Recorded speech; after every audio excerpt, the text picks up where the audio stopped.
Us off in the first hour. I'm very pleased to welcome Lord Robert Haywood, who is both a Conservative peer and pollster, to cover some of that ground. Lord Haywood, welcome. Very good of you to join us. Good morning, and happy Nick. Christmas to you.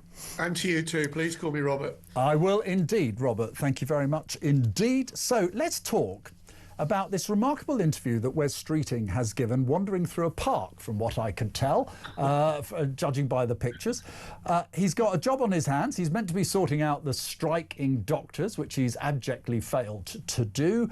But he's busy talking about his own leadership prospects and talking up his leadership prospects. And his suggestion is, we want to go back into an EU customs union. This is just pure leadership politics, isn't it? Yes, it is. We are in a position whereby we're only a year and a half in from the last general election, and the Labour government is in full leadership campaign mode. And the comments from Wes Streeting this weekend are absolutely indicative of that. It's not just Wes, it's everybody else. You talk to Labour MPs and inevitably the subject of leadership comes up. Wes knew that when he gave that interview, and his comments fall into that category. It's a leadership statement. It's not a serious discussion about the customs union or anything else.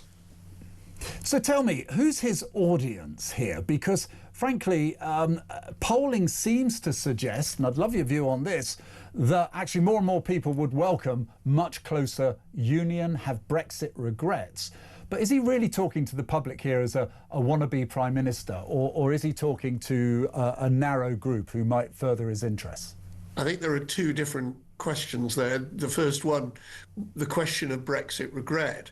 People, there's no question, the polls indicate that people now think that they would be more happy, more people, and I'm not talking about a huge margin, and the polls are unclear on this, but more people do seem to have some form of Brexit regret.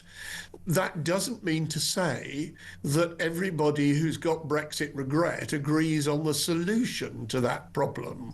There may be discussions about how you negotiate the current position better, or alternatively, as Wes appeared to be suggesting, you do something somewhat different. The first change we've seen, which is in relation to the exchange of students, was likely to cost £1/3 billion, if I've got my figures correctly remembered, and I think I have. And there was an enormous kickback at that a few days ago. Then on the other side, there is the question of to whom is Wes trying to appeal, and it's a certain group of Labour Party members. And Wes is in an interesting position. He's high profile, got a lot of support, along with Andy Burnham as a potential alternative leader. But Wes also has one major disadvantage. He is a North London white male. The last three leaders of the Labour Party have been North London white males. Now, does that say that this is a party appealing to the nation as a whole? No, it's not. So he's trying to appeal to a broad element of Labour members in and around the country, not just in London.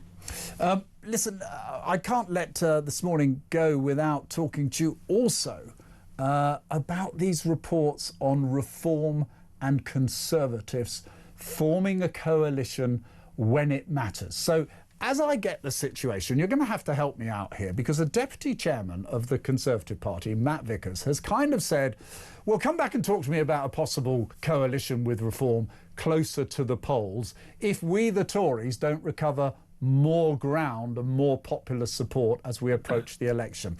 But they are both taking chunks out of each other. Reform absolutely adamant that the Tories are a bunch of bad guys who should never be trusted. And of course, Kemi Badenoch's absolutely adamant she can go ahead and win an election in her own right. What is happening within CCHQ and the Reform Party? Do you think they are moving towards coalition? I think you put your finger on it in terms of the use of words "a kind of" and the next general election.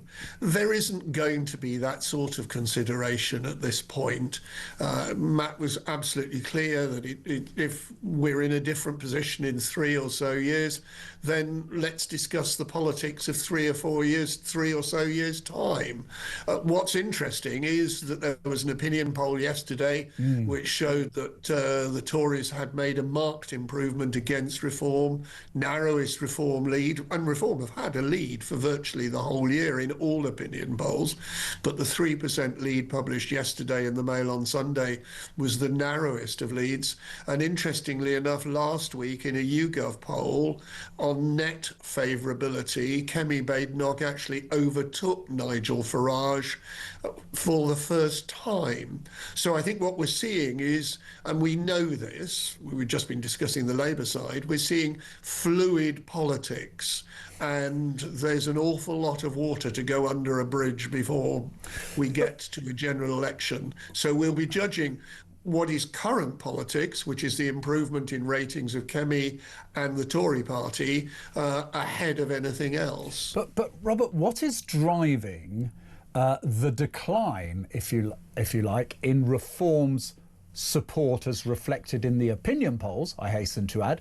Yep. And whilst I can see Kemi's had a pretty reasonable time over the last few weeks, what is driving that change, do you think, in Reform at the moment? Yes, let's not overstate Reform's decline in the opinion polls or in local government by-elections, which sadly I spend far too much time looking at. Reform are still doing very well in local government by-elections, and they have a clear lead in the vast majority of opinion polls. It's just clearly narrower than it was before, and that is being driven by people particularly now having a more clear view of Kemi Badenoch. You said that she's had a good last few weeks, probably started at the Tory party conference at the end of September, early October.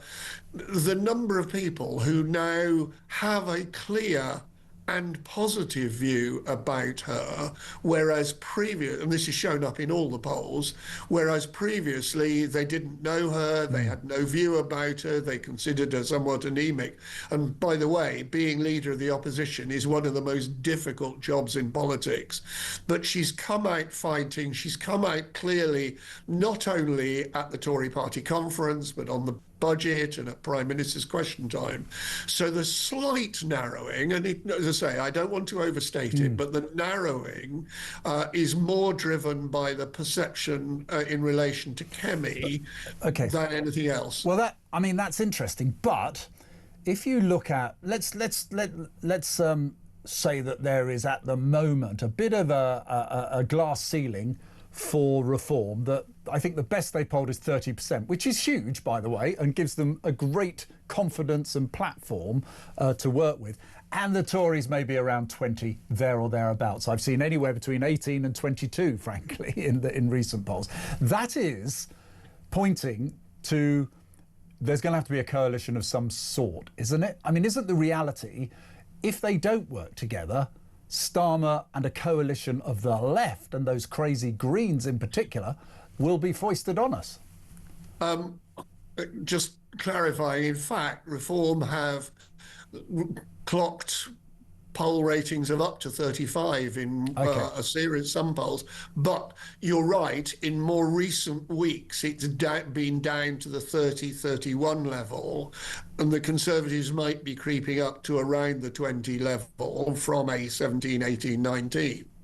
But no, I'm sadly old enough to recall the SDP, a party most people will not have recalled or heard of. Oh, yes. Getting 50% in the opinion polls in the mid-80s and disappearing by the next election. There is no point in discussing what might or might not happen at a general election in 3 years' time him when, after all said and done, we started the conversation with, will Keir Starmer be leader of the Labour Party in the next few weeks, stroke months? Do you think he will survive this inevitable challenge? I think he will face a challenge. It's difficult in the Labour Party in comparison with the Conservatives, but I would be very surprised if there is not major upheavals come post the whatever local elections we have in May. A quick word, something that's going to help reform, possibly not the Conservatives, is surely the new head of the Equality and Human Rights Commission, Mary Ann Stevenson, coming out with her first major intervention and basically saying, we're not going to leave the ECHR, and frankly, picking on migrants and highlighting that you can't control illegal migration is demonising them, and this is wrong. This is a Keir Starmer appointment. This is music to Nigel Farage's ears, isn't it? It's music to both the Tories and Nigel Farage's ears, there's no question. And by the way, this was a role that I was actually asked if I would consider applying for just over 5 years ago. And why didn't you? Because I didn't want the role, which is difficult enough. But the new head is proving that it's going to be a difficult next 5 years for anybody who has a considered view of British society, to start with the statements that she's come out with and is really going to anger a very large part of the British population. I didn't apply for the job because I knew you had to spend your time being unbelievably careful about your phraseology, or else it'll be misinterpreted by one group or another. First major statement from the new head, and she isn't being incredibly careful about the phraseology. And I think it's quite rightly angered an awful lot of people. And will continue to do so. Thanks for getting us off to a cracking start. Lord Robert Haywood, Tory peer and pollster, joining me there.